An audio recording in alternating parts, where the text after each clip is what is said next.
Gostaria de agradecer primeiramente a presença de todos que estão aqui reunidos, né, acho que, eh, todos se reunirem aqui essa noite é bem propício para o tema do evento, né, que é sobre a transmissão da psicanálise. Então gostaria de apresentar os nossos, ministrantes da noite, e antes eu gostaria de frisar que o evento ele vai ser gravado e vai ser disponibilizado depois pelo YouTube da própria Clínica Horizontes, tá bem? Então, a gente conta hoje com a presença da Gleda Brandão Coelho Martins Araújo, que é membro efetivo da SPMS e SPRJ, analista com funções didáticas no IP da SMPMS. Temos também a participação do João Vitor Jäger, ele é psicanalista, professor e supervisor clínico junto ao Horizontes, membro associado do Centro de Estudos Psicanalíticos de Porto Alegre, fluente na língua brasileira de sinais, Libras, atende surdos e ouvintes. E contamos também com a participação do Matheus Minella Sgarione, que é psicólogo e psicanalista, membro da Escola de Estudos Psicanalíticos, professor universitário e também supervisor clínico. Eu peço a gentileza que durante o evento vocês permaneçam com o microfone desligado, tá? Para não interferir, então, na fala dos participantes. E ao final vai ser aberto para que vocês possam trazer também dúvidas e contribuições. Para melhor se organizar, vocês podem ir sinalizando no chat à medida que querem falar para a gente ir liberando as falas pouco a pouco. Tá bem? Então, quem vai iniciar hoje a fala é o João Vitor Jäger, e agora eu passo a palavra a ele.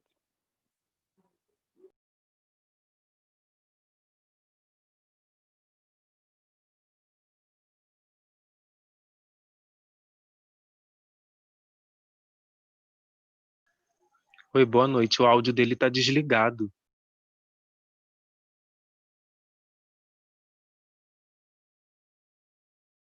Ativar. Ok. Alô? Vocês me ouvem? Tá. Ótimo. Pronto, estamos ouvindo. Uhum. Bom, então já começamos. Eu quero agradecer a oportunidade de estar aqui me encontrando e tendo a chance de conversar com cada um de vocês.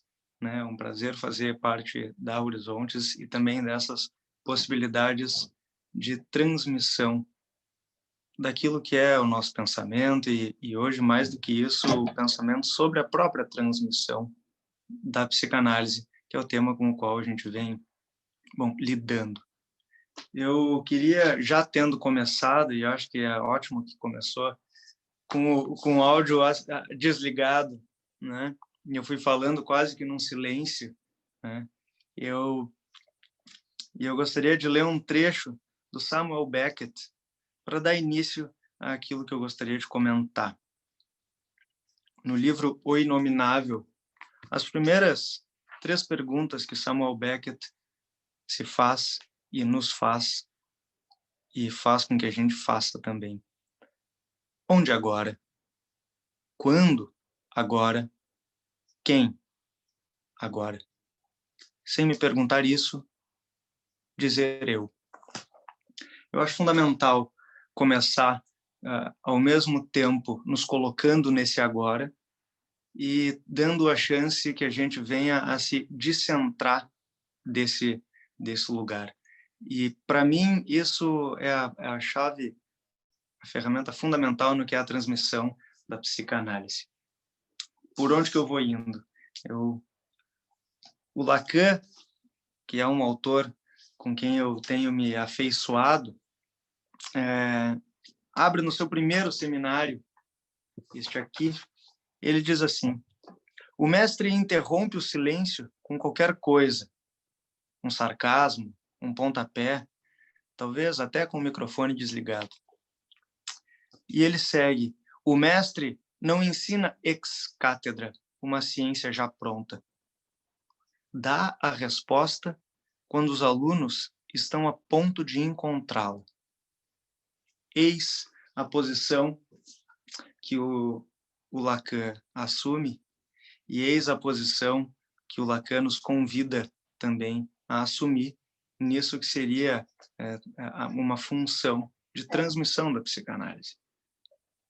E ele, mais adiante, no mesmo seminário, no mesmo dia, na primeiro encontro, ele diz assim: isso não vai excluir de vocês que venham a ter uma resposta de mim, mas somente uma resposta em que eu também tiver condições de dar.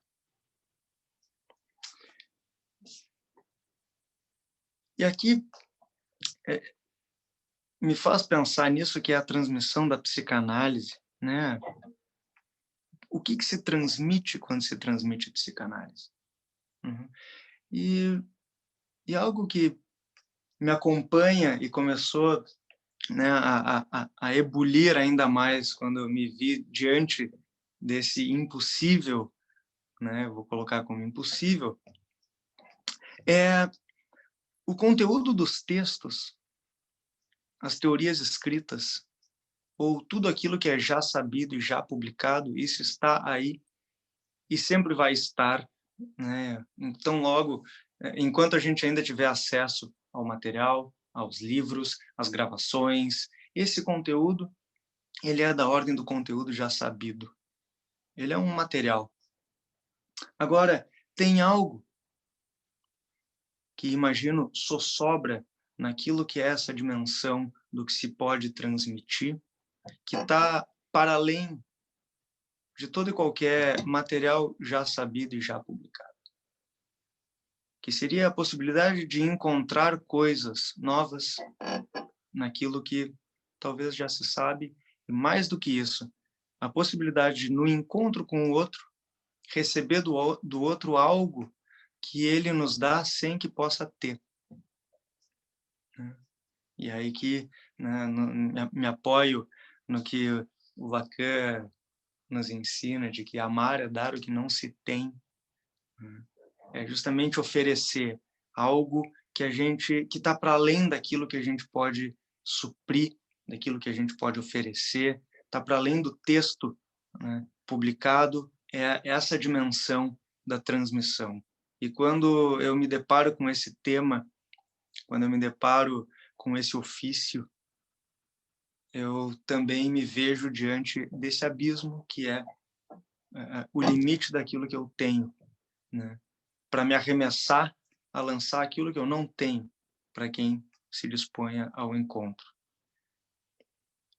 Então, transmitir a psicanálise anda, né, flutua por essas nuvens. Eu vou falando nuvens porque assim eu vou me alçando aos céus e vou traçar um caminho, né, na direção das estrelas. Mas antes de chegar nelas, tem algo que me toca em pensar o uso da palavra transmissão, né, que dá a ideia já de um movimento, né? Esse prefixo trans, ele dá essa ideia de para além, né? E que é diferente de uma palavra que se usa no ensino, que é ensinar, né? E muitas vezes a gente é mais convidado a falar em transmitir a psicanálise do que ensinar a psicanálise. Porém, algo nessa palavra me chamou a atenção, que é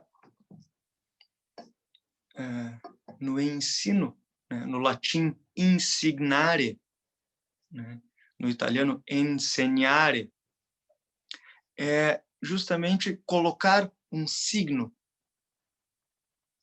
naquele que se ensina.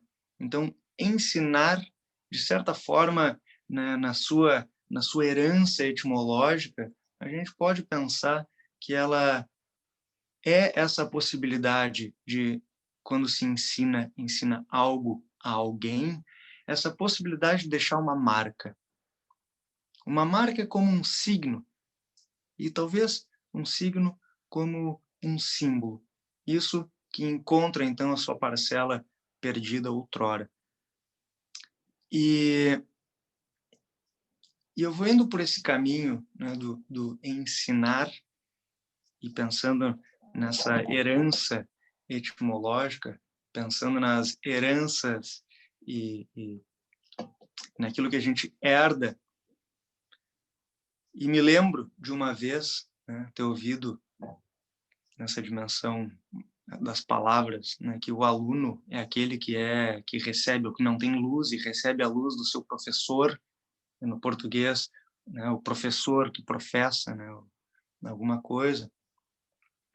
E esse aluno também era colocado como aquele que então precisa ser aleitado ou amamentado, como alguém que é desprovido de qualquer coisa e recebe então este conteúdo, isso que está dado, essa matéria, né? O que poderia colocar na ordem da necessidade. E transladando por outros idiomas, né? Pensando também nisso que seria a relação professor-aluno, quase, né? O aluno que é aleitado, né? Ou recebe o leite, me ocorre pensar, né? Em italiano também, eu tenho a minha afeição pelo idioma, que seio e signo, eles são muito próximos, de modo que a gente pode fazer uma pequena corruptela, ou e dizendo que la madre del seno, a mãe do seio, não é la madre del segno. Que não necessariamente oferecer esse material, oferecer isso que é da ordem extensa, o leite, isso não exaure, não extingue e não substitui aquilo que é a dimensão de dar o signo. E aqui a gente pode fazer essa pequena, como é que eu posso dizer assim, esse entrecruzamento, ao mesmo tempo, né, que separando o ensinar daquilo que seria o material já dado, os textos já escritos, né, ou tudo aquilo que seria da ordem mais material mesmo, diferente da possibilidade de deixar um signo, deixar uma marca, que é da ordem daquilo que a gente não dá. E não dá não porque não se pode, mas é porque a gente dá porque é o outro que recebe algo sem que a gente saiba que vai junto. O signo é algo que alguém experimenta naquilo que recebe, porque no encontro com o outro a gente sabe o que oferece, mas não sabe o que o outro vai receber. Nessa trajetória, né? Nessa trajetória, voltando a esse quando agora, quem agora, onde agora, este agora, dizer eu, né? Dizer eu. Essa posição que é a gente estar ali, mas também permitir o encontro com aquilo que a gente desconhece, eis a transmissão da psicanálise. Eu gostaria de ler um outro trecho que diz, num psicanalista italiano, que eu sou muito afeiçoado também, chamado Massimo Recalcati, que é um nome assim, chistoso por si só, ainda mais no nosso cenário. E o Massimo Recalcati diz: o maestro ou o professor não é aquele que possui o saber. Não é aquele que possui todo o saber. Né? Não é uma enciclopédia ambulante, né, que reproduz esse material já dado. O professor deveras, né, é aquele que sabe estabelecer uma relação singular com a impossibilidade que atravessa o saber, qual seja a impossibilidade de saber todo o saber.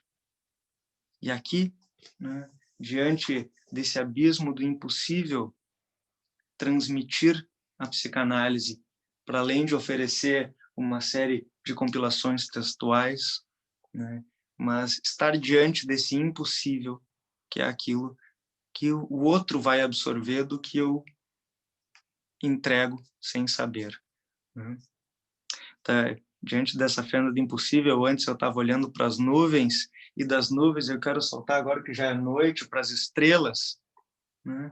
Porque eu fico pensando muito, né, em toda a preocupação que os gregos tiveram com as estrelas, com as esferas, Galileu e uma série de pessoas que olhavam lá adiante para onde, né, seria o impossível da gente chegar, e mais para onde os navegadores no meio do mar ou os aventureiros em terra à noite estrelada, né, olhavam para poder ter algo de orientação, né?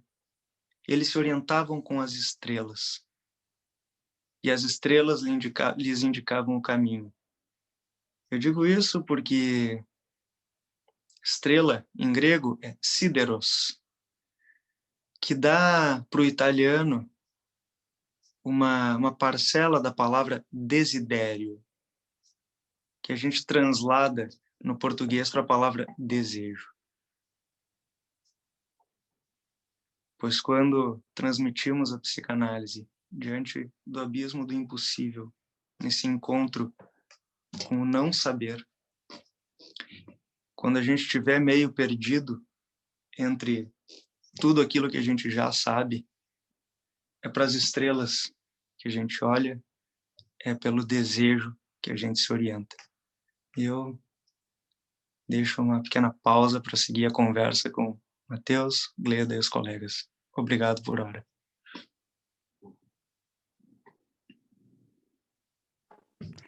Queria agradecer, então, a fala do João, e neste momento a gente chama daí o Matheus para conversar um pouco também.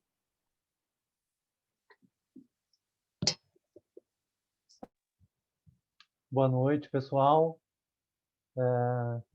Obrigado, João, pelas palavras. Acho que muito inspiradoras, né?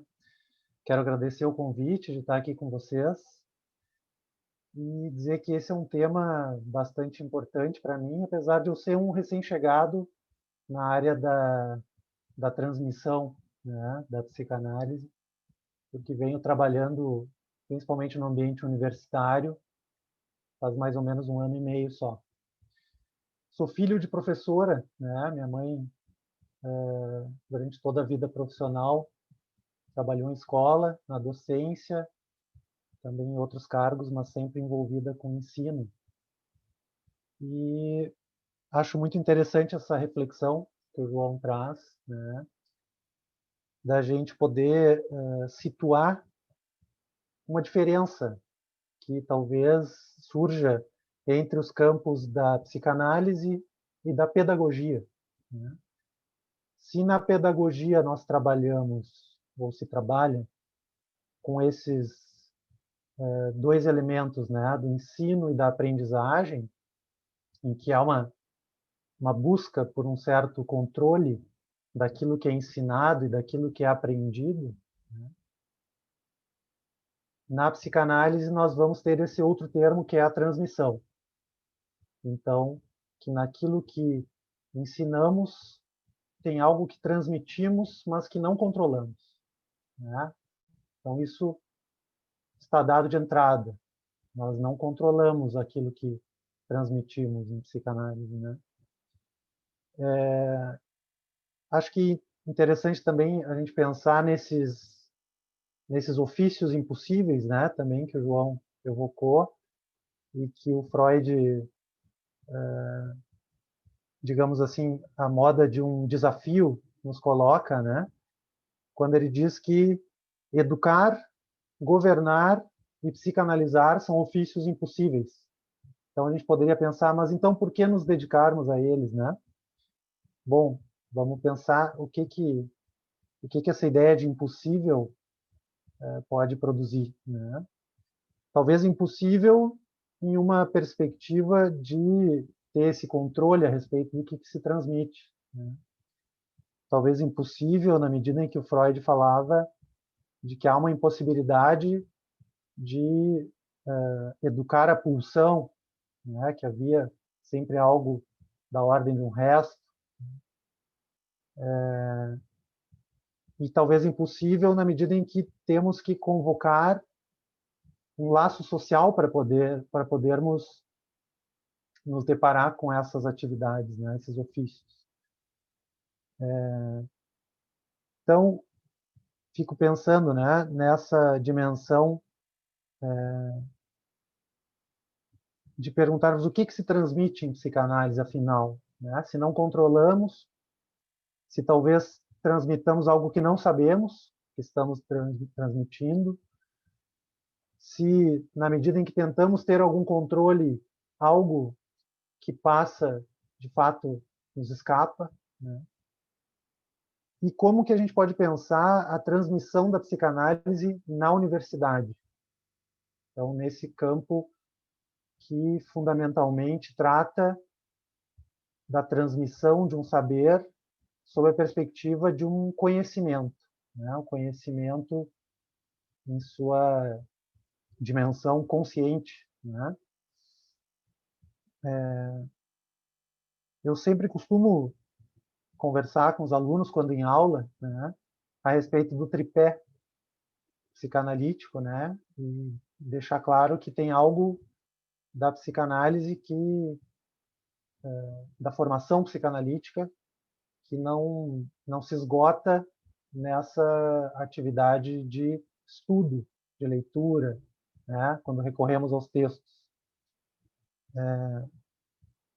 Mas eu também costumo, no meu trabalho como supervisor, dentro de uma universidade,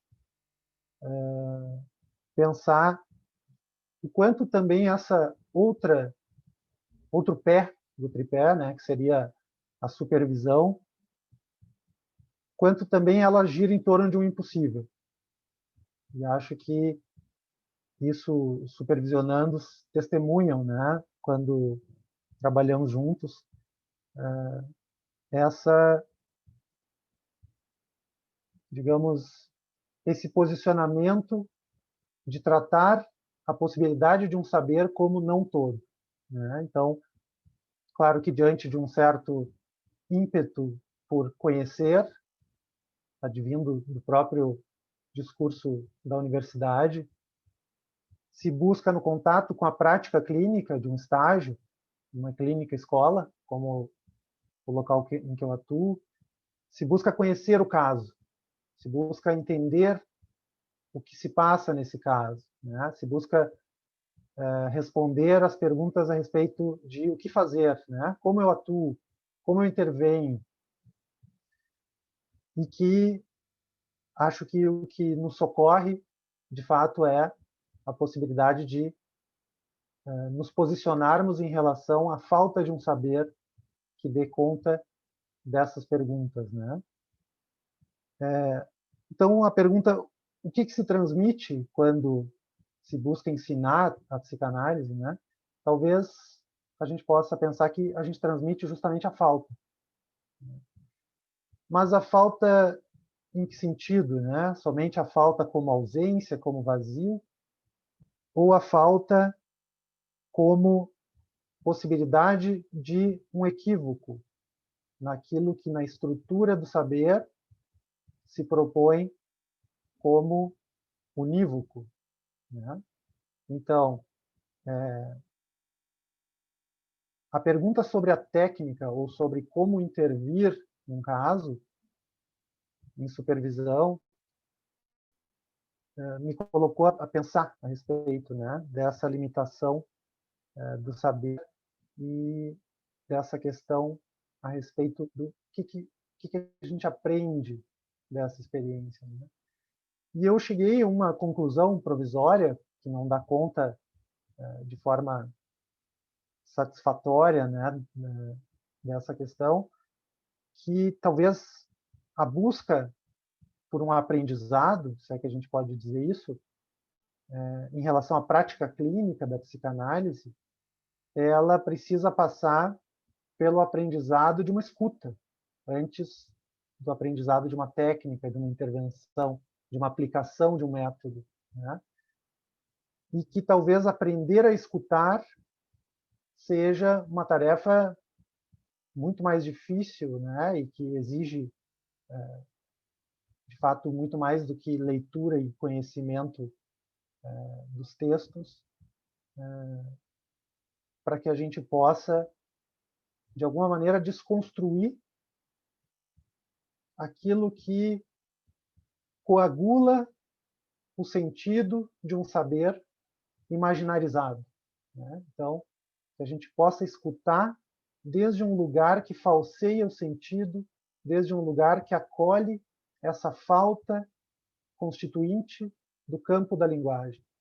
Como escutar a partir dessa posição que o Lacan chama da função do desejo do analista, né?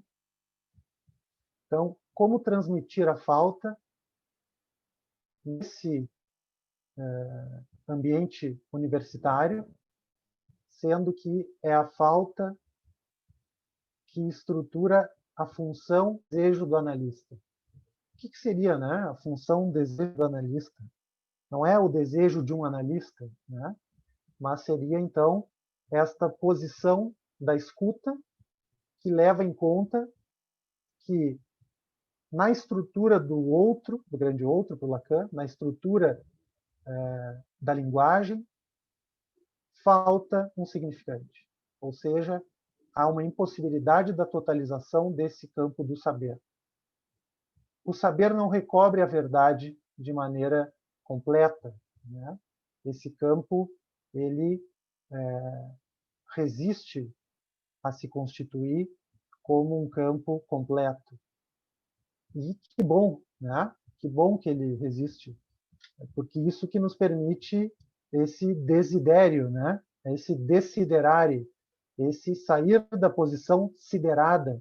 O que é siderado? Ficar siderado é ficar estagnado, ficar cristalizado, cristalizado diante de um sentido, cristalizado diante de uma única via de significação. Então, a falta de um significante que complete esse campo do saber nos garante que a função desejo do analista recorra ao equívoco da linguagem para que ali se escute algo que dessidera, né? Evocando também as palavras do João, eu acho que são importantíssimas para a gente pensar essa função do desejo do analista, né? Mas, enfim, como que a gente transmite isso? Como é que a gente transmite a função do desejo do analista? Isso que acolhe a falta como constituinte do campo da linguagem e que permite o desidério, o desejo de outra coisa, né? Que nos tira da estupefação. O Lacan ele diz que, acho muito interessante, né, que quando nos colocamos no lugar de ensinantes, né, ensinantes, né, esses que ensinam algo, desde o ponto de vista da psicanálise, nós ocupamos o lugar de analisantes. E o Lacan fez isso nos seminários dele, né? Ele diz: a minha análise eu fiz nos seminários. Quer dizer, como que alguém se coloca a falar para uma plateia de forma a posicionar-se num lugar de analisante e que supõe que o seu ensino se dará aí, né? A transmissão de algo se dará aí. Então, a transmissão dessa falta, que constitui a função desejo do analista, se dá desde o lugar de analisante, tanto daquele que busca uma formação analítica e que se coloca no lugar de analisante, quanto daquele que busca transmitir algo e que também se coloca no lugar de analisante, né? Dessa maneira, fazemos referência ao discurso do psicanalista, que para o Lacan, na teoria dos 4 discursos, e que evocam os ofícios impossíveis propostos pelo Freud, né? No discurso do psicanalista, o Lacan diz que o saber ocupa o lugar da verdade. Então, diante de uma impossibilidade estrutural de dizer toda a verdade, de o saber dar conta da verdade, nós, desde o discurso psicanalítico, podemos operar o saber no lugar da verdade, o saber como uma verdade. É o que o Lacan diz a respeito de a verdade ter estrutura de ficção, né? Por quê? Porque a verdade está perdida, né? Talvez é por isso que a psicanálise se diga uma antifilosofia. Nós não buscamos a verdade última, imutável e estática, né? Nós buscamos a verdade do sujeito, a sua singularidade, a verdade do seu desejo, mas isso não tem substância. Isso é como o objeto A para o Lacan, né? É a partir de uma ontologia negativa que a gente precisa pensar essa verdade. Ou seja, para o Lacan, a estrutura do objeto A, essa causa do nosso desejo, é a estrutura topológica, ou seja, ela tem a superfície de um furo, de um buraco. Novamente, evoca-se a falta, né? A falta como causa do desejo, o desejo que se articula em torno dessa causa, né?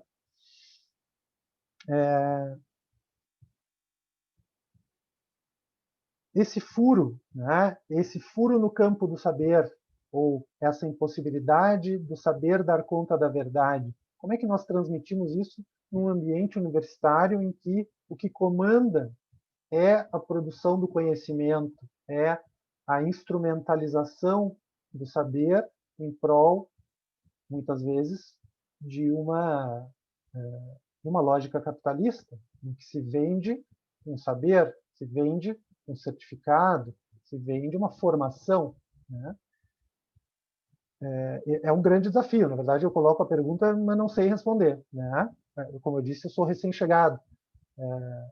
Trabalhar com universidade e psicanálise, desde Freud, é uma questão que os psicanalistas se colocam, né?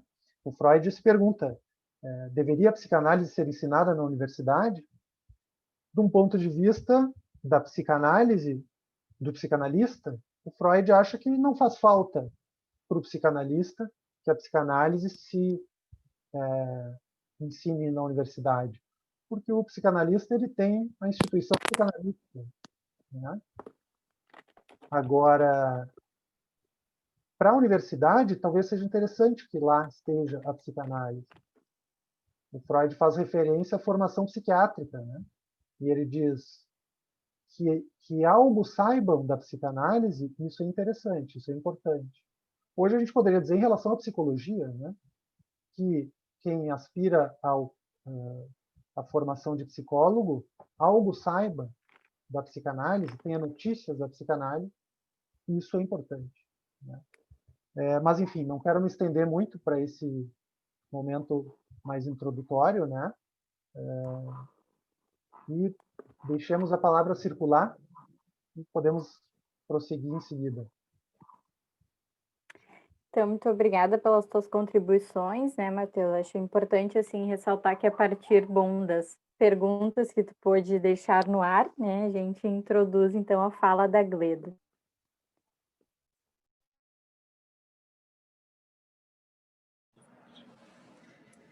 Bom, boa noite.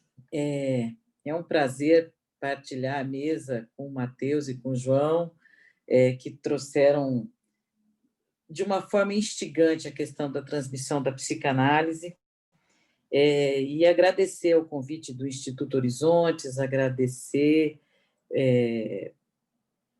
a Renata pelo convite que foi feito, e eu vou falar, né, e aí eu gostaria de me apresentar um pouco mais, né? Eu sou psicanalista já há muitos anos, né? E tenho uma longa trajetória no instituto da minha sociedade, e sempre trabalhei com esse tema da questão da transmissão da psicanálise dentro de uma sociedade psicanalítica. Que também, então, portanto, a minha fala vai ser um pouco mais árida, não vai ser tão poética como a do João, nem tão, talvez, questionadora em termos de algumas... Vai ser questionadora, mas de uma forma diferente do Mateus, né? Então, eu queria começar indo a Freud, né? Então, em 1914, Freud escreveu um texto muito bem conhecido, chamado A História do Movimento Psicanalítico. E, nesse texto, ele tenta estabelecer alguns dos postulados e das hipóteses fundamentais da psicanálise. Mas uma das coisas mais interessantes e que eu quero abordar, e depois usar também um texto que foi escrito por duas psicanalistas do campo lacaniano, sobre a questão das sociedades psicológicas das quartas-feiras, né? Que foi, talvez, o embrião de um instituto de psicanálise. Então, até 1902, mais ou menos, Freud era o único interessado pela psicanálise, pode-se dizer, né? Lógico que, nesse período, ele ainda trocava correspondências com Fliess, ele ouvia as opiniões do Fliess, ele estava ainda próximo ao Breuer e tal. Mas aí, a partir de 1910, o ponto de vista psicanalítico, né, as ideias psicanalíticas, elas começam a atingir círculos mais amplos.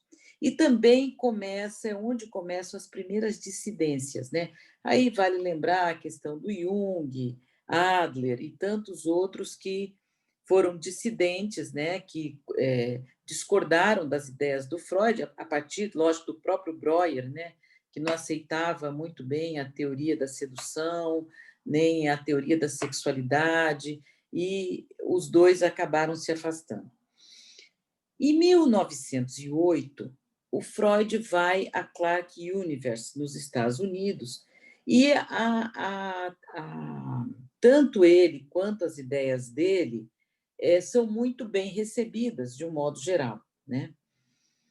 E nessa época é interessante que o Freud ele declara... Boa noite, gente. Ai, o que aconteceu? Bom, eu pensei que fosse alguma coisa no meu telefone, mas não é. Então, nesse encontro, o Freud declara, né, que o criador da psicanálise é o Breuer.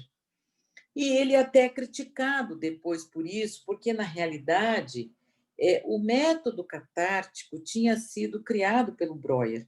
Mas o Breuer ele recua, né, na medida quando a questão lá da Ana O, da questão da transferência erótica que ocorre, com a qual o Breuer não consegue trabalhar, não consegue elaborar, né? Então, ele recua em relação a isso e o Freud segue adiante, né? Então, o Freud ele vai descrever, né, que a psicanálise começa com o método catártico, depois com a persuasão, depois com a associação livre, que é quando realmente a psicanálise, não só enquanto teoria, mas também enquanto uma técnica, ela realmente tem um grande avanço e cresce muito, né? Mas eu gostaria de falar com vocês, sobretudo, das sociedades psicológicas das quartas-feiras. Então, as sociedades, então, nesse momento, eles começam mais ou menos em 1901, né, as sociedades psicológicas das quartas-feiras, em que o Freud, como ele não tinha voz dentro da universidade, as teorias dele ainda eram muito atacadas e muito criticadas e vistas ainda com muita desconfiança, por sugestão do Steckel, ele começa a fazer uma reunião às quartas-feiras, em que não iam apenas médicos, né? Iam artistas, escritores, músicos, como é o caso do pai do pequeno Hans, né? que participava das sociedades psicológicas das quartas-feiras, e eles tinham um ritual né? Eles chegavam, a cada quarta-feira, uma pessoa apresentava um texto qualquer, poderia ser um caso clínico, poderia ser sobre uma peça de teatro, ou um livro, ou um artigo teórico, e depois todos discutiam. Eles tomavam café, comiam bolo, fumavam charuto e conversavam. E é tão interessante que este foi, a gente pode-se dizer, o primeiro modelo de transmissão da psicanálise, e que, em parte, é um modelo que segue até hoje, né? Porque eu vou falar, lógico, gente, a partir das instituições psicanalíticas componentes da Associação Psicanalítica Internacional, que hoje adota oficialmente três modelos de formação diferentes, mas que todos eles, a análise pessoal, a supervisão e os seminários teóricos, técnicos e clínicos são comuns a qualquer um dos modelos.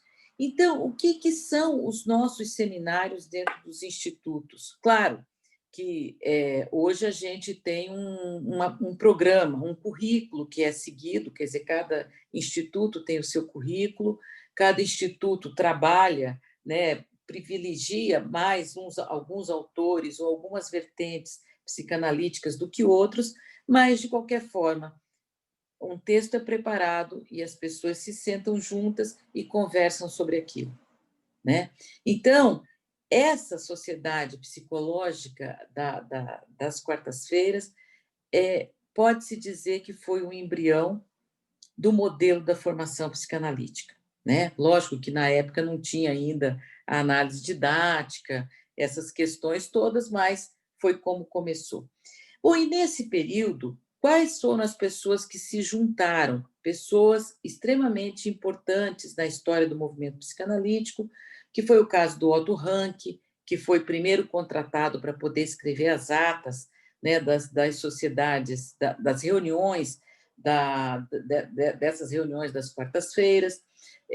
O Carl Abraham, que foi convidado para ir, o Jung, Anna Freud, e o Max Eitingon, que havia estudado com Bleuler, se não me engano, e o Max Eitingon foi um dos fundadores da Associação Psicanalítica Internacional e que foi um dos que organizou ou formalizou os programas de formação, né? Os programas de formação psicanalítica. Posteriormente, por conta do nazismo, ele vai para onde hoje é o Estado de Israel, na época ainda não era o Estado de Israel, porque foi antes da Segunda Guerra, e lá depois, posteriormente, ele funda também a Sociedade Psicanalítica de Israel, que eu não sei se é exatamente esse o nome, mas a Sociedade Psicanalítica de Israel, né, foi também fundada por ele. E tem a aproximação do Ernest Jones, que foi outra figura extremamente importante no movimento psicanalítico e que ajudou a desenvolver de uma forma muito ativa a psicanálise na Inglaterra, que depois recebe o Freud lá, quando o Freud tem que sair de Viena, acolhe a Melanie Klein antes e possibilita que ela se desenvolva na Inglaterra, como realmente foi onde ela mais produziu teoricamente. Bom, então, esse é um aspecto que eu gostaria de apresentar, e agora eu gostaria de falar sobre os desafios da formação. Bom, e esse é um assunto, como eu disse para vocês, com o qual eu estou envolvida há muitos anos e que, tanto na minha sociedade como em outros meios psicanalíticos, tanto da Associação Psicanalítica Internacional como da Federação Latino-Americana, é um tema que me interessa e que, sempre que possível, eu participo de grupos de discussão. Nós trabalhamos nesse momento. Só um minutinho, eu preciso de voltar aqui para aquilo que eu quero falar. Bom, nós eu falei um pouquinho lá do início da psicanálise, só que o movimento psicanalítico, lógico, com o passar dos anos, né, ele se expandiu enormemente. Mas a psicanálise, como transmissão, ela ficou muito restrita e as sociedades psicanalíticas componentes da IPA, ou a IPA, de um modo geral, a Associação Psicanalítica Internacional, foi sempre acusada de ser muito rígida, muito fechada, né? E o que não é mentira, porque até alguns anos atrás, não muito tempo atrás, os congressos psicanalíticos, sobretudo os internacionais, só participavam psicanalistas das sociedades psicanalíticas.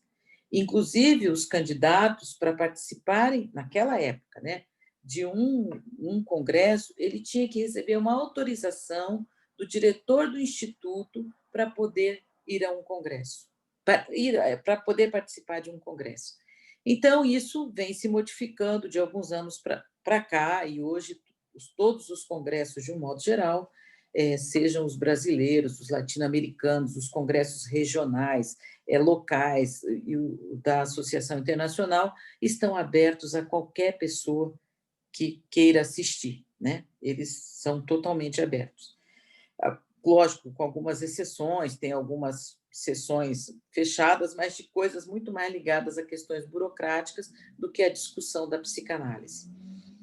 E isso, mas mesmo assim, por exemplo, até hoje, eu vou afirmar, eu vou falar, talvez eu possa estar fazendo algum engano, mas ainda o Congresso Europeu de Psicanálise, que ocorre todo ano, ainda se ele não é fechado, ele é quase totalmente fechado. Então, essa acusação, a Associação Psicanalítica Internacional, ela não é de todo infundada, né? As coisas vêm mudando de uns anos para cá e as sociedades se abriram muito mais. Se abriram tanto nos modelos de formação, que em 2007 foram reconhecidos como oficiais 3 modelos, né? O modelo Eitingon, que é o modelo mais usado, o mais tradicional, o modelo francês e o modelo uruguaio. Então, são 3 diferentes modelos, mas que cada sociedade aplica de uma forma diferente.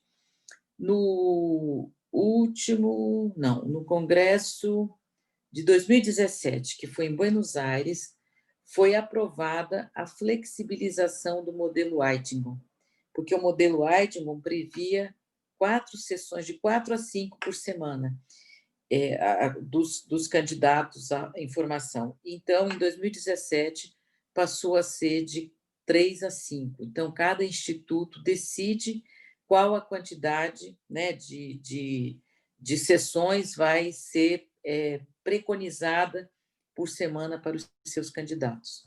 Então, isso são questões que estão mudando. Bom, mas a gente vive já há alguns anos uma série de desafios do mundo contemporâneo, né? Desde as mudanças da clientela na clínica psicanalítica, e aí é importante pensar tanto o que o João disse como o Matheus, o que a gente transmite? O que a gente vai transmitir para quem está querendo se formar como psicanalista para trabalhar, por exemplo, com a demanda atual? Nós vivemos pacientes nos dias atuais, sobretudo, né? Não que não tenham pacientes neuróticos até hoje, o neurótico clássico, claro que existe, mas nós trabalhamos muito mais com os pacientes que vivem o grande vazio, os pacientes com adições, com compulsões, com uma série de questões que são bem mais difíceis de trabalhar, ou bem mais, e que não é nem questão de ser mais difícil, e que exigem alterações e variações na técnica muito mais do que um paciente neurótico clássico. Então, como trabalhar com essas questões na atualidade? Como transmitir isso aos nossos candidatos? E mesmo com todos nós. E eu me lembro quando o Stefano Bolognini era o presidente da IPA, eu estava numa reunião que era sobre formação psicanalítica, e ele falou uma coisa muito importante que poucas vezes eu ouvi falar. nós também, enquanto analistas, estamos vivendo no mundo contemporâneo. Eu também fico brava se eu ligo, ou como antes de entrar na reunião, eu tentei entrar pelo Zoom no meu notebook e ficava aquela rodinha fazendo assim, assim, assim, e não entrava. É desesperador. Por que é desesperador? Porque nós vivemos num momento, independente de que eu tinha um compromisso, claro, eu tinha um compromisso que eu tinha que entrar, mas nós vivemos o mundo do imediatismo. Nós também, enquanto analistas, estamos imersos nesse mundo contemporâneo. Será que nós também, e que essa foi uma questão que o Bolognini fez, nós também suportamos um processo analítico longo com os nossos pacientes?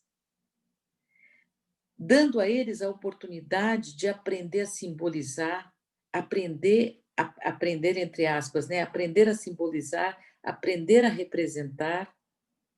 Será que nós também suportamos, sendo que a gente também se liga qualquer um desses aparelhos, né, e não liga na hora, ou demora um pouco, ou se entra no banco, como essa semana eu precisava entrar no banco, estamos em manutenção do site, volte mais tarde, isso nos irrita, sendo que não tantos anos, tanto tempo atrás, eu tinha que ir ao banco, ficar numa fila, esperar ser atendida, fazer o depósito no caixa, o saque, ou o pagamento da conta, o que fosse. Agora, a gente faz tudo pelo celular e se atrasa um segundo, a gente se descompensa.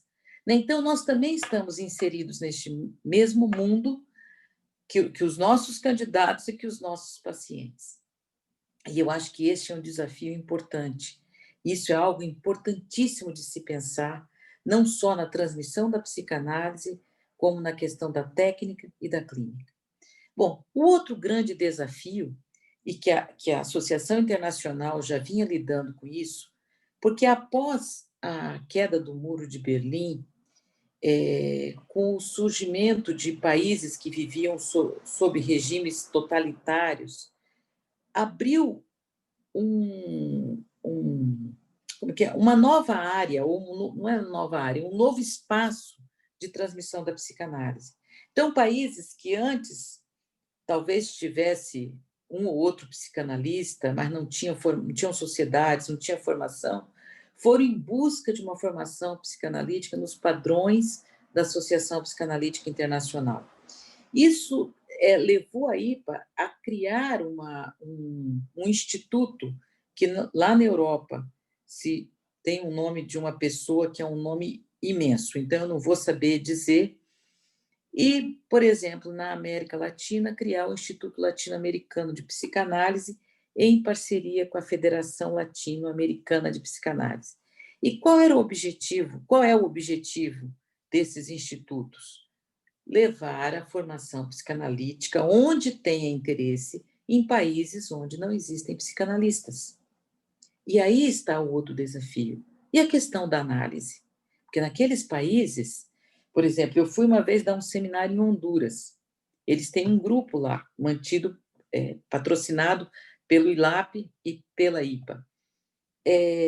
Eu fui dar um seminário lá. Eles não têm analistas lá.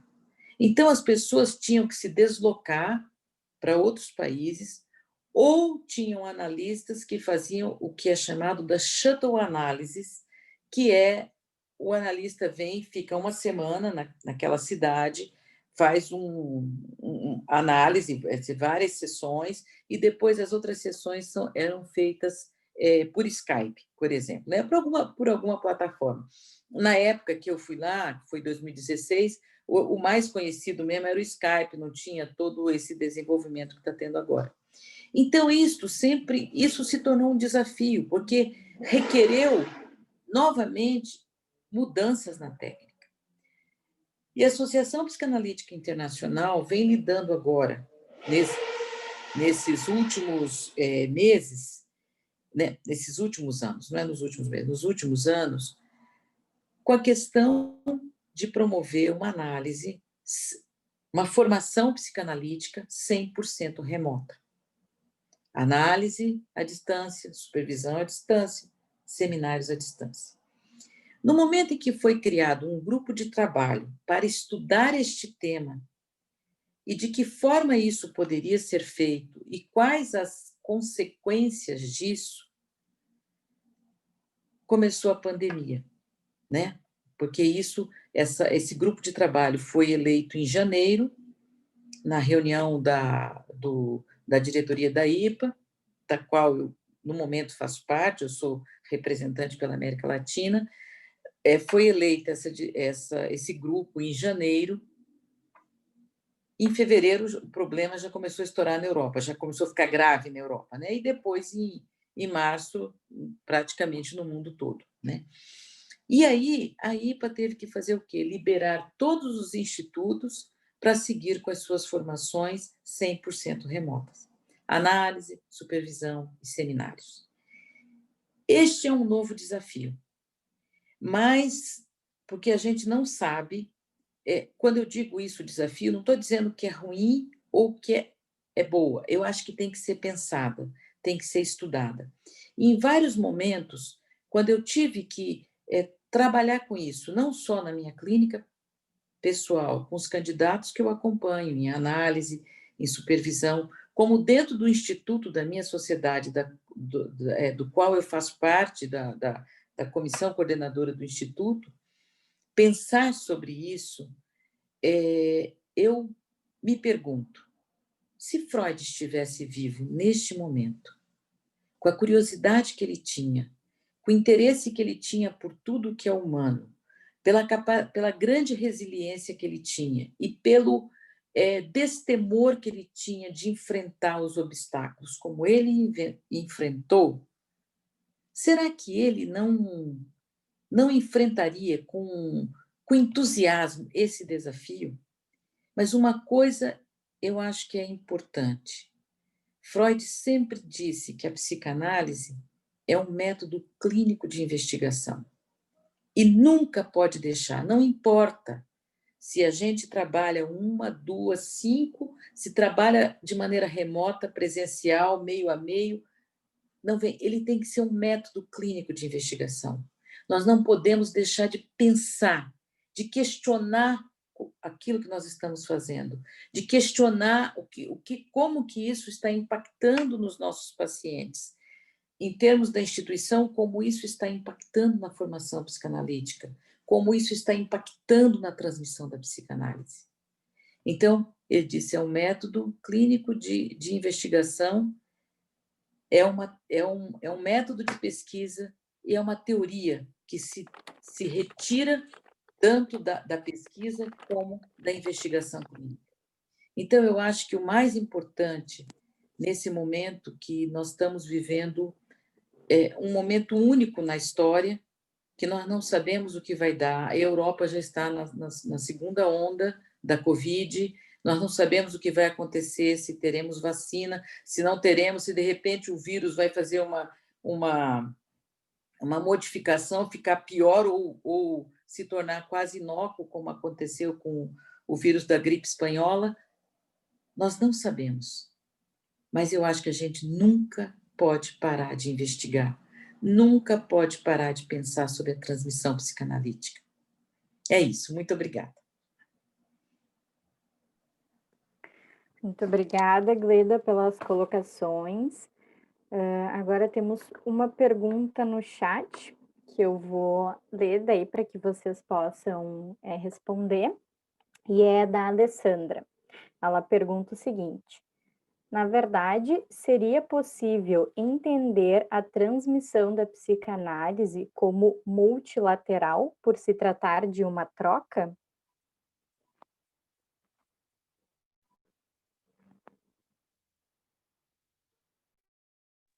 E agora quem responde?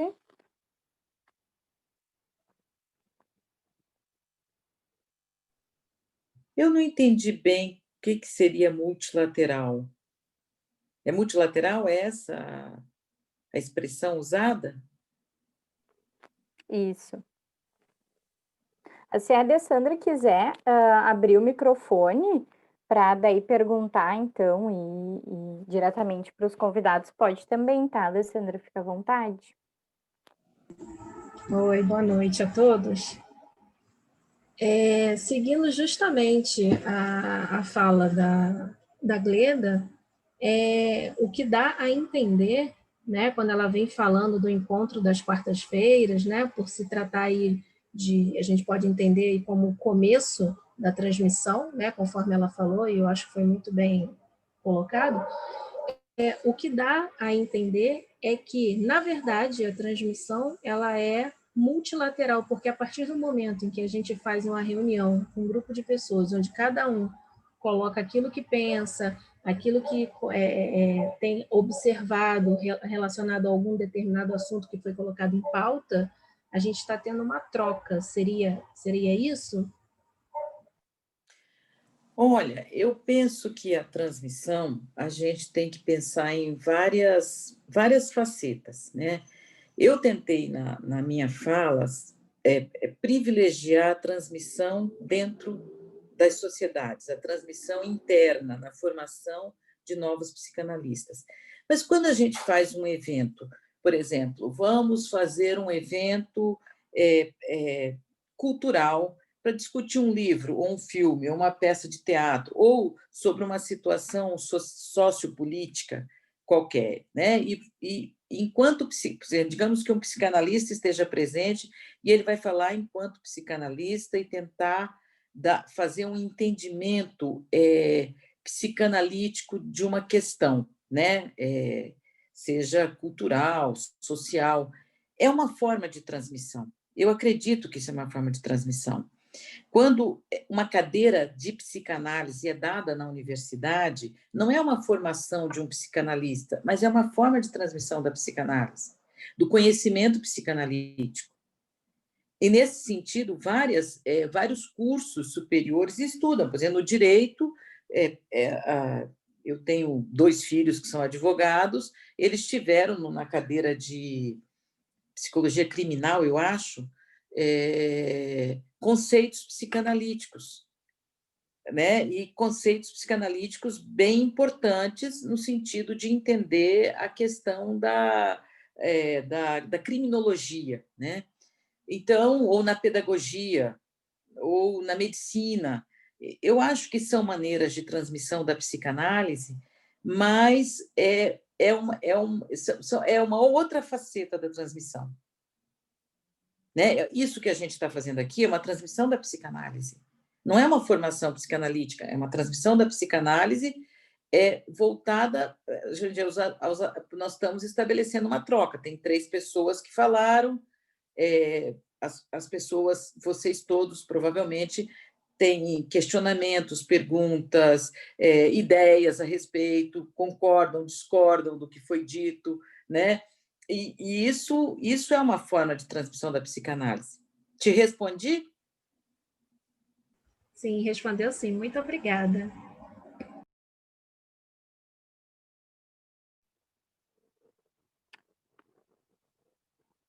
Alguns outros convidados gostaria de comentar ou posso passar para o próximo?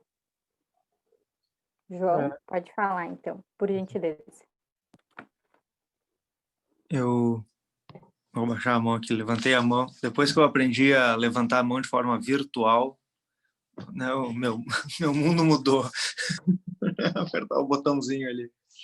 Eu acho que tem algo que vai, pelo menos que a mim ocorre pensar, nisso que é usar conceitos, né, psicanalíticos, um vocabulário psicanalítico, usar termos que fazem referência aos estudos psicanalíticos. Eu acho que isso é uma coisa, né?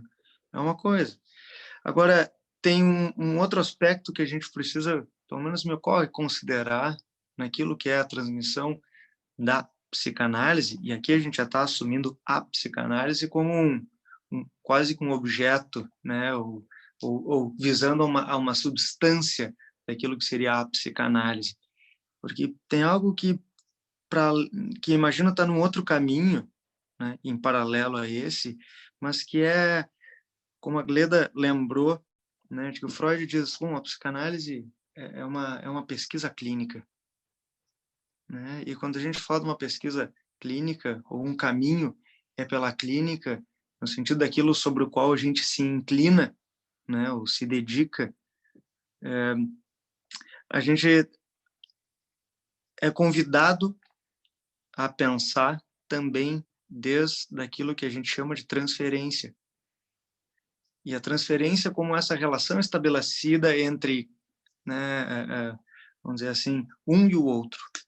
Aquele, então, que estaria na posição, desde essa relação, de apresentar o seu pensamento, aquele que estaria na posição de receber algo, e que posição dentro dessa relação estabelecida, e também engancho algo com os discursos que o Lacan trouxe, aos quais o Matheus fez referência, né? De pensar também nisso que é a transferência como também um motor possível da transmissão, talvez nem tanto do que seria um vocabulário psicanalítico, mas daquilo que seria a própria psicanálise, né? Vamos dizer assim, como pensando que a psicanálise, imagino, tenha vindo muito antes que nós, né? A gente chegou atrasado, né? Quando a psicanálise veio ao mundo. Então, só uma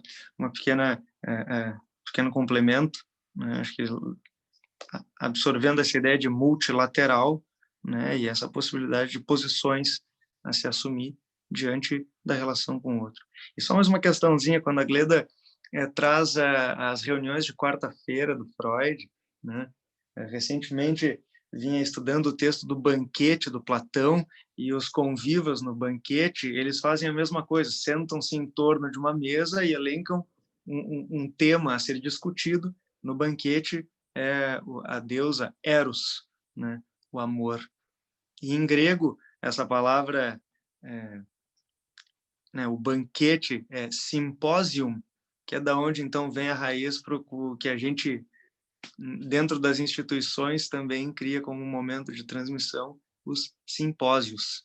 A gente tem um pouco essa referência da possibilidade de diálogo e, a partir daí, algum encontro com o que se estuda. Então, só isso. Eu também Então, gostaria acho que o Matheus gostaria de falar, e depois a Renata pode falar na sequência também, que ela tinha levantado a mão, né? Desculpa, eu não sei onde levanta a mão no Zoom, na Não, verdade. mas pode falar, Matheus, daí na sequência fala a Renata. Eu fiquei pensando na pergunta da Alessandra, né, esse termo multilateral, se há uma troca na transmissão, né? E eu me recordei de uma experiência recente que iniciamos a botar em prática num serviço escola em que eu trabalho, que são as supervisões coletivas, né? Então, um estagiário que está fazendo a sua prática clínica e atendendo um caso clínico traz o caso e o grupo escuta, né? E eu acho muito importante que essa escuta circule e que a palavra circule e que quem escutou algo possa falar a respeito desses pensamentos que lhe surgiram a respeito do caso, né? Quer dizer, de alguma maneira a gente aumenta, talvez até numericamente, né, o número de possibilidades de leitura desse caso e o número de inconscientes que estão implicados nesta escuta, né? Tem sido muito interessante. Eu achava que a supervisão individual ela era superior no sentido de podermos nos debruçar, nos inclinar de maneira mais intensa sobre o caso, e com a supervisão coletiva tem sido muito interessante, assim, muito surpreendente os efeitos que ela produz, porque de fato os casos têm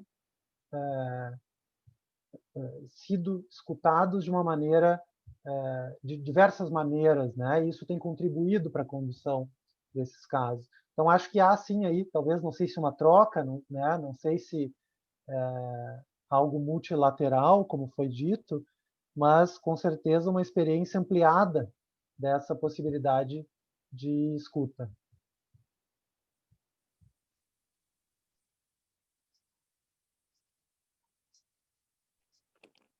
Renata, queria comentar alguma coisa? Sim.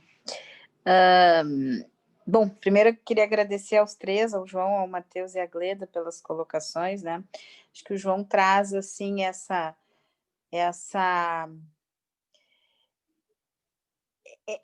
coisa da essência, né? Da alma, eu acho, né? Porque Eu entendo que era isso que eu ia comentar, e o João agora também fez o comentário, né, da questão da transferência. Quando a Gleda traz todo esse percorrido, né, todo o início da psicanálise, as reuniões das quartas, enfim, o quanto, na verdade, eu penso que o que se transmite é o modelo, né, é o que nós somos. E claro que a gente se constitui na relação com o outro, na relação com os analistas, com os supervisores, né? Alguém me perguntou se eu quero hambúrguer. Não, filho, obrigado. Com isso, né? O que acontece? Mas é isso, né? Assim, eu vejo que a gente... fico pensando, assim, dos meus 25 anos de formada, 2 formações psicanalíticas e, bom, mais 5 anos de faculdade, o que me foi transmitido, né? O que me foi transmitido, ou do que eu me apropriei, me apropriei dos modelos, daquilo que eu me identifiquei com aquelas pessoas, o que se deu nessa relação transferencial, né? Eu acho que passa um pouco, por isso que eu fiz primeiro menção ao João, assim, essa coisa da alma, né? Que o Freud falava do anímico, isso que está em nós e que, enfim, né? De alguma forma, ou de todas as formas, a psicanálise busca olhar. E acho que transmitir, como a Gleda dizia, é isso, é a gente poder levar essas discussões para os lugares que forem, né? Eu acho isso muito bacana, poder fazer aqui, poder fazer na escola, como eu trabalho com escola, enfim, poder discutir em outros, em empresas, às vezes, nesse meio da pandemia, chamaram, quantos de nós foram falar em diferentes lugares, e a gente não vai falar sobre a questão prática da coisa, a gente vai falar como as pessoas se sentem, o que isso representa, aonde isso toca, né? E os conceitos, mesmo que às vezes eles não sejam nomeados, aí isso é tal coisa, isso é pulsão de vida, pulsão de morte, enfim, mas está ali, né? Está essa essência da psicanálise que desperta, às vezes, tanto fascínio, porque nos remete a isso que eu acho que é da alma, né? Bom, enfim, queria agradecer mais uma vez a vocês.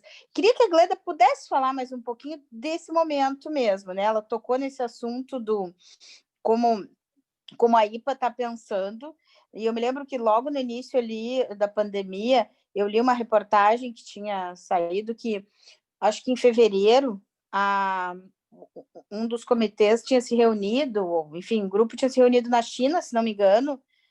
Não sei se era na China, Gleda, me corrija se eu estiver errado. Não deve ser na China. Porque a China estava... não pode ser na China, né? Mas era um país, assim, distante, e que tinham se reunido para começar a falar sobre análise por remota, né? Por computador, enfim, por Skype, tarará. Começado a pensar mais sobre isso. E aí, a partir de março, tudo passou a ser remoto. Como é que isso está, assim, realmente, em termos de validação das análises e principalmente das análises, né? Porque acho que para supervisão isso já podia acontecer. Como é que está isso, assim, a nível mundial? Como é que está se discutindo dentro da IPA? Vai ser validado? Porque agora não tem como voltar atrás também, eu suponho, né? Enfim, queria te ouvir um pouco mais. Olha, Renata, eu não sei, porque a situação, por exemplo, o Congresso Internacional do próximo ano, que vai ser em Vancouver, até agora não se sabe se ele será presencial ou será remoto, né? Porque até uns dias atrás iam sair não sei quantos tipos de vacina, agora ninguém sabe se sai, cada hora uma vacina dá problema, né? Então, tem todas essas questões. Eu acho que a IPA está muito atenta para isso. Isso que eu falei, foi criada uma comissão, um grupo de trabalho, né, uma task force, para trabalhar a questão da análise remota. Mas, na realidade, ela tinha sido criada pela questão dos países, porque agora a outra frente onde a IPA está sendo solicitada a levar a formação os países do Oriente, alguns países árabes, países da África, que não tem psicanalistas, de um modo geral. Claro, no Egito tem, na África do Sul tem, mas a África tem não sei quantos países, né? Os países de língua portuguesa da África, nenhum tem formação psicanalítica, e eles têm interesse. Em 2018, eu tive a oportunidade de ir no Congresso de Língua Portuguesa, que foi em Cabo Verde, E foi fantástico ver assim, o número de psicólogos, de profissionais da saúde mental extremamente interessados em psicanálise, mas eles não têm como ter uma formação lá. Porque foi-se a época, né, que alguém ia até Viena, ficava 6 meses em Viena, fazia análise com Freud caminhando nas ruas de Viena, né, participava das reuniões, não sei o quê, voltava psicanalista. A coisa mudou. Então, hoje, e mesmo assim, nos primeiros anos, eu dei um seminário já faz alguns anos sobre a história da psicanálise na América Latina e pesquisei muito. Então, em vários países, como o Peru, o Chile, os primeiros, né, a serem psicanalistas, eles saíram do seu país, foram fazer formação na Inglaterra ou nos Estados Unidos, depois voltavam para o país de origem e começavam um grupo de pessoas interessadas e que depois se transformou em sociedades. Isso no mundo atual, isso é impossível, não existe mais. Então, tem que criar uma outra forma. Então, esse grupo de trabalho estava interessado nessa questão de levar a psicanálise, de poder proporcionar uma formação psicanalítica nos países onde não tinham analistas, né? Como eu disse, os países do Oriente. Com a questão da pandemia, entrou isso para todo mundo. Então, o que se vai pensar depois, o que se vai decidir, eu não sei. Voltar atrás, eu acho que não tem como. Talvez você ter uma ideia ou uma proposta de algo misto, né? Quando necessário. Né? Porque, por exemplo, Campo Grande, onde eu moro, é uma capital, mas não é uma cidade, você ainda se desloca com relativa facilidade. Mas São Paulo, mesmo Porto Alegre, né? Algumas vezes que eu fui a Porto Alegre, eu fiquei presa no trânsito, né? Então, são questões que vão ter que ser pensadas. Mas eu queria falar uma coisa para o Matheus. Matheus, de alguns anos para cá, você falou da questão da supervisão coletiva. Dentro da IPA existe uma coisa muito interessante que se chama os working parties. Os working parties eles surgiram na Europa, até mesmo porque na Europa os serviços de saúde pagam análise. Só que tem que ter resultados, né? Tem que mostrar resultados, então tem que ter muita pesquisa.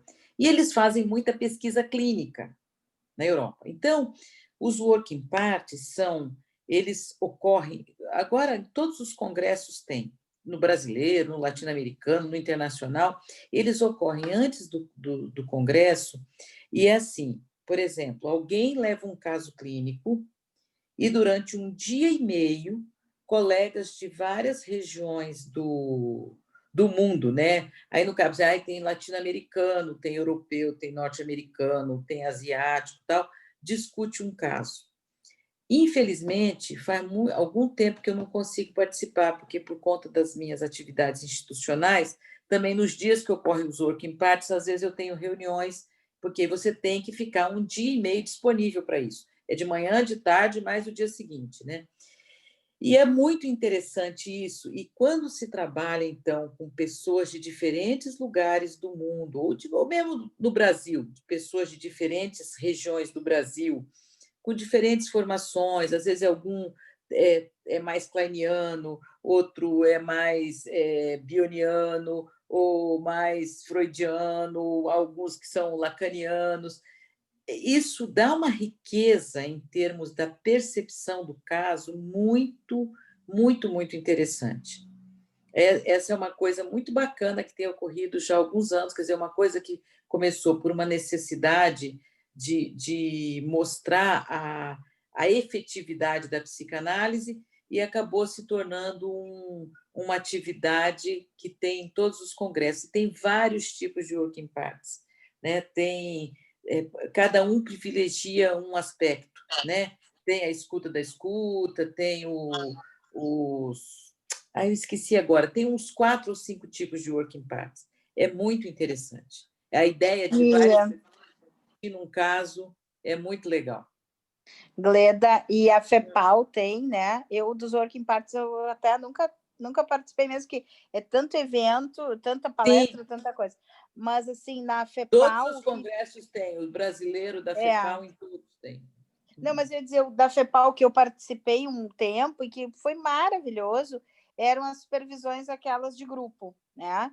Que tu te inscrevia, e aí, assim, no meu grupo tinha dois argentinos, uma carioca, uma vez que eu fazia com o Caçorla, primeira vez. Então, era o Caçorla de Campinas, uma colega do Rio e 2 argentinos e eu de Porto Alegre, assim, né?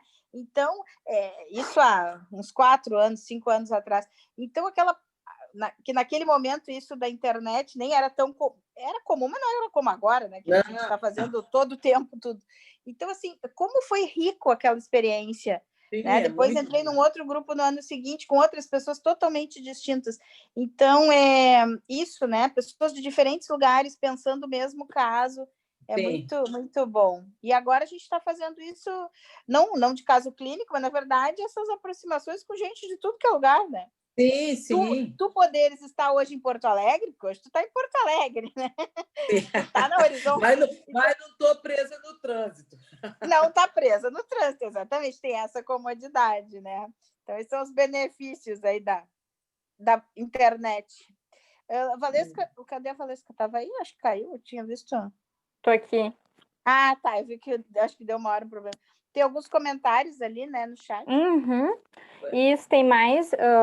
Como a gente já está assim encaminhando, né, para o fim dessa transmissão da psicanálise, eu convido então o Leonardo para trazer algumas questões que ele deixou ali no chat. Então, se ele preferir abrir o microfone, pode trazer as questões para a gente, né? E depois a Karen também trouxe uma pergunta. Então, Leonardo, cadê? Bom, estão me ouvindo?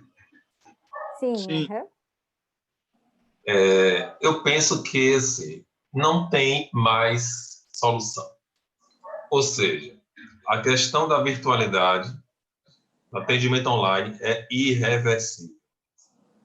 Ou seja, nós não podemos mais reinventar a roda que já está pronta e circulando e nós utilizamos várias salas.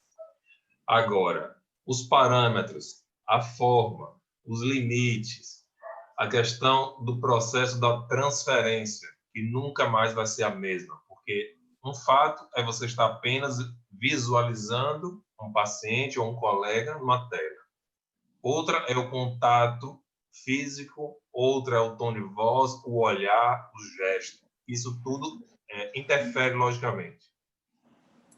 Nós sabemos que o atendimento online, né, é totalmente diferente do presencial, no sentido do contato real com o paciente, né? Existe um processo também, mesmo que nós não queiramos assumir, existe um processo de empatia, né? O pegar na mão, o entrar na sala, o abrir a porta, a questão do divã, que não é o ambiente da residência, da sua casa, não é aquele mesmo conforto, você se desloca, é todo um contexto diferente. Mas, infelizmente, eu acredito que não há mais retorno.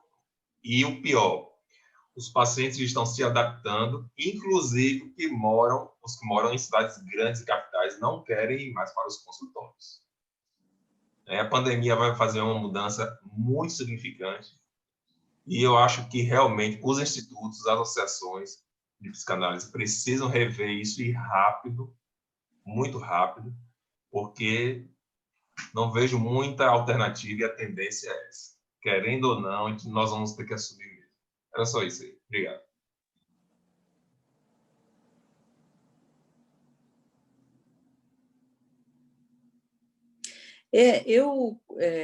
Como que é seu nome mesmo? Eu não... Leonardo. Leonardo, eu concordo com você. A única coisa que eu penso,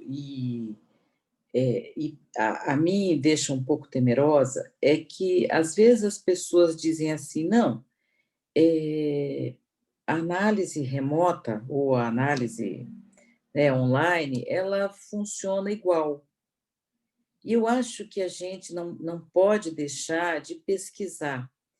Eu posso te dizer que, por exemplo, para alguns pacientes, eu acho que teve uma coisa muito legal, trabalhar online.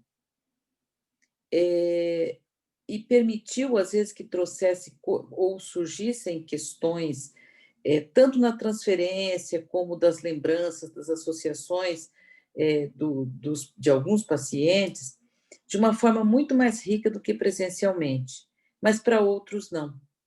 Então, eu acho que são coisas que têm que ser investigadas sempre. A psicanálise, como Freud disse, ela não é algo acabado. Ela não é uma teoria acabada em si mesma. Ela está sempre pesquisando. E eu até gostaria de dar um exemplo, não sei se dá tempo de eu falar bem rapidinho sobre isso. Por exemplo, Freud falava que a psicanálise não servia para tratar psicóticos, nem para as neuroses atuais, que são hoje, né, nos dias atuais, as neuroses atuais correspondem, né, mais ou menos às patologias que a gente encontra hoje no consultório. Só que a pesquisa clínica mostrou diferente. Não serve para todos os psicóticos, claro que não, mas se trabalha com psicóticos psicanaliticamente. Se dizia que não se trabalhava com crianças, tinha que ser uma coisa pedagógica. A Melanie Klein trabalhou com crianças. Ela mostrou que, na brincadeira, a criança fazia a mesma associação como o adulto faz com a fala. Ela trazia as fantasias, os temores, os terrores dela. Por exemplo, depois da Segunda Guerra Mundial, e lá por volta dos anos 60, começou, final dos anos 60, anos 70, alguns psicanalistas, em congressos, começaram a apresentar trabalhos. E um dos primeiros, por exemplo, acho que era um norte-americano, que uma paciente marcou hora, quando ele abriu a porta, ele achou que era alguém que tivesse saído naquele momento de um campo de concentração. Ela era cadavérica, como pessoas que estavam em campos de concentração. Ela era de família judia, só que quando a guerra ocorreu, a família dela não estava na Alemanha. E aí começou a ter outros casos descritos a respeito disso, e a partir disso a investigação clínica levou para a questão da transgeracionalidade, de coisas ou fantasias, traumas que são passados de forma não verbal para gerações seguintes. Foi feito por meio da investigação clínica, porque alguém relatou um caso, outro relatou um caso parecido, né? Lógico, com as diferenças de cada um. Uma outra importantíssima que estudou muito sobre isso, começou com um paciente que deixou umas moedas caídas no divã, que é a Ide Feinberg, que é uma analista argentina que foi embora para a França, e tem hoje todo um corpo teórico sobre a transgeracionalidade. Então, eu acho que a questão do atendimento remoto tem que nos forçar a pensar a respeito, a teorizar, a fazer uma investigação clínica do atendimento. Não dizer que ele é melhor ou pior, que ele funciona mais ou menos, mas fazer uma investigação clínica. Eu concordo com você que não tem volta. Eu sei que não tem volta, mas não pode ser aceito passivamente. Ele tem que ser aceito ativamente, né? Nós temos que fazer uma adaptação ativa, bem no sentido como Hartmann falava, uma adaptação ativa, adaptação que pode promover transformações. Nesse sentido, eu acho que realmente não tem volta. O João havia levantado a mão também. Quer comentar alguma coisa, João? Põe o som.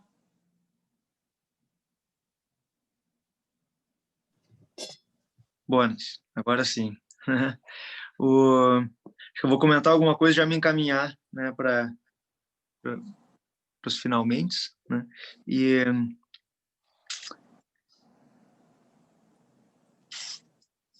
eu estava pensando nisso, a Renata falou, assim, fazendo uma referência à forma como eu falei de trazer a alma, né, no sentido de estar ali.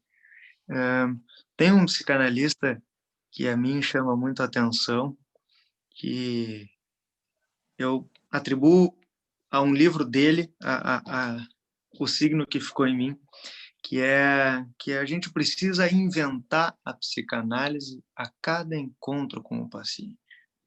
Uhum. A psicanálise em si ela não está dada, né? E se a gente também se apoia na ideia da transferência, né? A psicanálise em si, ela não está dada, ela precisa ser transmitida, né? Nesse encontro. E nesse impossível do previsto, a gente acaba, né, por inventá-la e reinventá-la a cada possibilidade de diálogo, né, de fala. E sobre a questão online, essas novas configurações, gadgets, dispositivos, né, onde houver a possibilidade da fala, e quando eu digo a possibilidade da fala, no sentido de que alguém escute a fala do outro, né, vai existir a possibilidade da gente inventar a psicanálise, né, no sentido de que falar ao vento, né, sem que o vento nos ouça e comunique conosco, né, se não houver esse encontro, a gente fica perdido, né? E eu queria só aproveitar uma palavra que a Gleda trouxe logo no início de como ela foi apresentar a sua comunicação. Ela disse que ia fazer uma fala de uma maneira árida, né? Mais árida. E aí me peguei pensando na aridez, na fluidez e essas distinções e esse vocabulário, né? E ao mesmo tempo me ocorre que árido, quebrando a palavra como Mateus fez com o desideros, desiderar, é um ar ido, né? E um ar ido é um ar que foi um ar. E aí a transmissão da psicanálise, na maioria das vezes, acontece, de certa maneira, além dos consultórios, dentro dos seminários. E seminário é por onde se espalham as sementes, se dissemina algo. E não tem coisa melhor do que esse ar que vai e que carrega as sementes. Então, na transmissão seminal, né, daquilo que a gente vem estudando na teoria, daquilo que a gente experiencia na prática, o que se pode dar, talvez seja essa semente. Mas a possibilidade, o signo e a possibilidade de reinvenção da psicanálise vai da planta que vai brotar no terreno daquele que regar a sua. Então, eu quero agradecer profundamente a possibilidade da gente jogar sementes no ar. E por onde elas forem, ar ido, a gente também fazer brotar. Então, obrigado e uma boa noite para vocês todos. Que lindo, João. Obrigada. Tive que abrir o microfone aqui, mas que lindo. E só para dizer que a tua fala se junta com a da Gleda, que não teve nada de árida, e acabei de mandar uma mensagem para ela, na verdade, uma fala muito doce, né? Eu acho que traz a coisa assim da história da psicanálise, mas numa doçura, numa leveza, né? E, bom, também que se junta à fala do Mateus, mas eu vou parar de falar, vou deixar vocês falar. Então, a Karen tinha trazido uma pergunta e tu gostaria de trazer ela para a gente, Karen, para daí os convidados poderem responder, por gentileza? Eu sei que o tempo tá estourando e, enfim, mas assim, pensando na questão da transmissão da psicanálise, né, durante a fala de todos, achei assim super potente, super interessante, e eu fiquei pensando nessas inquietações, né, na compreensão do que se entende por transmissão da psicanálise, como fica a ética do saber transmitido hoje, levando em consideração os atravessamentos da pandemia, com a necessidade do modelo online, pensando até nessa questão da formação de novos psicanalistas, dessas novas análises, né, desses novos modelos, de como é que vai ficando, porque penso, né, não posso estar muito enganada, mas penso que a gente está se adaptando a um novo modelo em função de uma pandemia, né, de um vírus mortal que nos colocou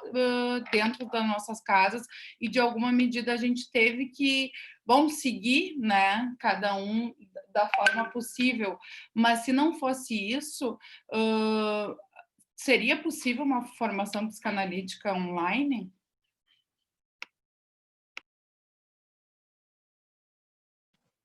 Pois é, cara, isso que eu te falei, a IPA tá às voltas com debater esse assunto, né? Por conta, quer dizer, não foi nem por conta da pandemia, por conta das necessidades de lugares onde não tem psicanalistas e que uma formação psicanalítica presencial ficaria impossível de pagar, até mesmo porque, sobretudo, uma grande parte desses países são países pobres, né? Os países da África, alguns países do Oriente, são países, os países da América Latina, por exemplo, da América Central, que tem agora já tem na Nicarágua, Guatemala, tem grupos tal, mas são lugares que não tem condições, né? Então eu acho que tudo isso vai ter que precisa ser muito estudado, né? Precisa ser pensado. Eu acho que a análise, a psicanálise, em qualquer um dos seus das suas formas, seja na transmissão, seja no trabalho dentro do consultório, na supervisão, na formação, nos seminários, é um campo de investigação constante. Então, tem que se pensar. Porque eu digo, eu acho que não se pode dizer não serve para nada isso, não funciona, ou é a oitava maravilha do universo. Eu acho que não é nenhuma das duas coisas. Tem que se pensar, talvez, fazer modificações técnicas que a gente ainda não avaliou direito, né? Por exemplo, uma das questões que se coloca, e eu nem falei muito sobre isso, porque nem falei porque não daria tempo, eu acho que é um assunto muito complexo e é um assunto que eu gostaria de estudar, que é a questão da ausência-presença, a questão da virtualidade, que na virtualidade você tem sempre a ilusão de que o outro está disponível, que é isso que eu disse, que nós, como analistas, também estamos nisso. É aquele negócio, eu quero entrar no banco agora, se o app não está funcionando, eu já vou ficar muito brava, porque eu quero fazer uma transferência, pagar uma conta ou consultar meu saldo neste momento, né? Então, essa questão da virtualidade, isso nos traz uma outra coisa totalmente diferente, que precisa ser pensada. Então, a questão da ausência-presença, né, do intervalo entre as sessões, não que na virtualidade não tenha, mas até que ponto isso é mantido, que essa é uma coisa que é importantíssima na questão da capacidade simbólica, do desenvolvimento mental, de uma série de coisas. Como que fica isso na virtualidade? Né? Eu acho que ninguém tem a resposta ainda, eu tenho a impressão que não. Né? Mas são coisas que têm que ser investigadas, né? Precisam ser investigadas. E que também, né, só um pequeno comentário, a gente fala da internet, claro que talvez tenha dado acesso a muito mais gente até poder se tratar, né, e obviamente manter os tratamentos nesse período, mas tem lugares que não tem também acesso, né? Esses dias eu falava com uma colega da Venezuela e eu fui apresentar um trabalho lá na não, virtualmente, e depois ela queria alguns materiais e tal, e ela não conseguiu fazer contato comigo. Ela disse: Renata, eu estou sem internet, sem luz, né? Bom, aí, claro, pelas questões políticas do país, socioeconômicas e tal, mas ela é uma psicanalista, ela é médica, psiquiatra da Sociedade Psicanalítica, e não tinha luz, não tem internet, às vezes, né? Pelo momento que eles vivem. Então, também tem essa. A gente fala da internet como se todos também tivessem acesso. Claro que muito mais gente tem, né? Mas tem essas situações. Está falando de países pobres que talvez também não tenham, né? Como é que vai chegar também? E as oscilações na internet quando você está atendendo, né? Mais de uma vez eu já tive que fazer por telefone, porque estava dando tanta oscilação que era melhor eu avisei para o paciente que eu ia chamar por telefone. Pelo telefone, claro. Eu, a respeito desse assunto da presença, né, e da virtualidade, acho que é um tema, de fato, que precisa ser expandido, né? Principalmente num Sim, momento como esse. Concordo contigo, Gleda. Fico pensando, Freud, muitos defendem, né? Alguns discordam. Freud levou adiante a própria análise, lembrando que ele não fez uma autoanálise, porque ele fez com alguém, com Fliss. levou adiante a própria análise com Fliss por cartas. Né? Sim, sim. E aí, hoje a gente se pergunta, e pela internet, será que pode, será que não pode? Há muito tempo, analistas atendem por telefone. Né? Sim. E eu penso, né, como essa dimensão da presença está colocada, muitas vezes, do ponto de vista do corpo físico, né? E que, segundo Lacan, a gente pode entender que o analista ele faz presença transferencialmente como um termo no texto inconsciente do paciente. Né? Interessante pensar esse termo no texto inconsciente. A gente pode pensar, por exemplo, um sonho de transferência.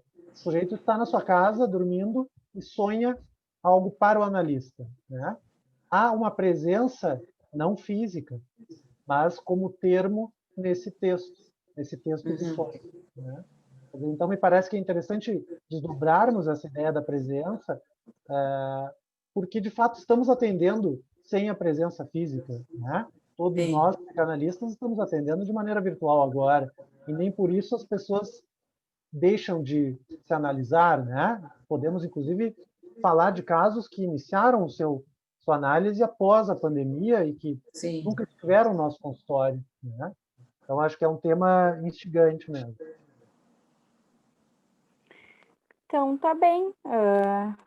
João, tu gostaria de falar mais alguma coisa? Não? Achei que estava com a mão levantada. Eu também não sei se eu estava com a mão levantada, eu estou aqui intrigado porque me parece que, querendo ou não, a gente acaba discutindo, né, sobre a extensão material, substancial, né, dos gadgets, da possibilidade, né, e eu acho que o Matheus traz uma noção muito interessante, que é o analista como esse termo no texto, né, e colocando, eu acho que mais do que uma figura de carne e osso humanoide, mas como uma possibilidade de relação, né, com o outro. E esse outro é um grande outro, vamos dizer assim, né, que está para além do que a carne pode tocar. Então, só isso que eu fiquei pensando. Então, obrigado. Bom, então, gostaria de agradecer a presença de todos, mais uma vez, em especial dos nossos queridos convidados, que puderam trazer um pouquinho mais sobre as suas percepções, fazer esse momento de troca com todos nós.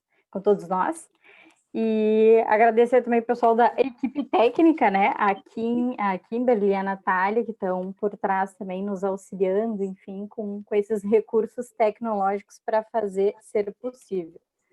Antes de passar o recado, gostaria de trazer também algo que me ocorreu, que eu fiquei pensando, né? Que a Gleda trouxe a questão do tempo, enfim, que a gente efetivamente precisa cumprir com o tempo, mas acho que não somos nós que temos ele, né? Eu acho que no máximo a gente pode aproveitar.